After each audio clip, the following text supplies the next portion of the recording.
It's down to the wire in Pennsylvania. Residents are voting today in a special election that could preview the midterm elections later this year. President Trump won this Pennsylvania district by 20 points in 2016, but now polls indicate it may swing to the Democrats. Capitol Hill correspondent Jason Calvi is in Washington County, Pennsylvania, talking to voters. Good evening, Jason. Good evening, Lauren. I'm outside a polling place here in an area south of Pittsburgh. We've canvassed the district, visiting small towns and rural areas, and spoke with a lot of voters. And the votes being cast in polling places like this rec center behind me could reverberate around the country. Here in the rolling hills of western Pennsylvania, Republicans and Democrats are looking at the race in the 18th Congressional District as a preview of the midterm elections, when every single House seat is up for grabs.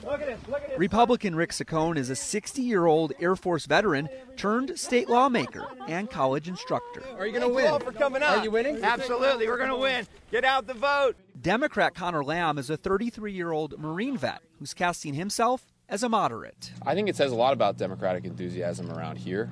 People are really excited for this race, and I'm happy for them that their voice is going to be heard all around the world today. Lamb, a Catholic, says he's personally opposed to abortion, but will support it as a lawmaker. Pro-life groups are supporting Saccone, who's backed pro-life legislation in the State House. Some voters tell me this is an important issue for them. Number one would be abortion.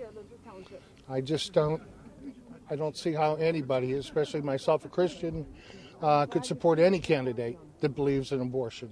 There's no way. It's murder to me. Robert Meekus of Elizabeth, Pennsylvania, supports Lamb, who he says can bridge the partisan divide. He's willing to, negotiate. He's willing to talk to the other side, and that's what's wrong with D.C. today. Nobody wants to talk to each other. It's either my way or no way, and I don't think that's the way government should work. Polls close in Pennsylvania's 18th Congressional District tonight at 8. We expect the results shortly after, and then you can be sure Republicans and Democrats will dissect what this one race means for this fall's races. 435 House seats up for grabs. Lauren? Jason, it sounds like one of the candidates could win by a whisker. What are the two camps saying publicly about their chances of winning? Well, Republican Rick Saccone told a scrum of reporters as he left his polling place today that he's confident in victory. His challenger, the Democrat Connor Lamb, would not answer that question. He wouldn't predict who would come out on top. But a Lamb victory certainly will energize Democrats in their hopes for reclaiming the House majority this fall. A win for Republican Saccone will give President Trump indication that his agenda is supported by the people here in Pennsylvania. You're just down the road from my parents. Make sure you stop in for a cup of coffee. Capitol Hill correspondent Jason Calvi, thank you.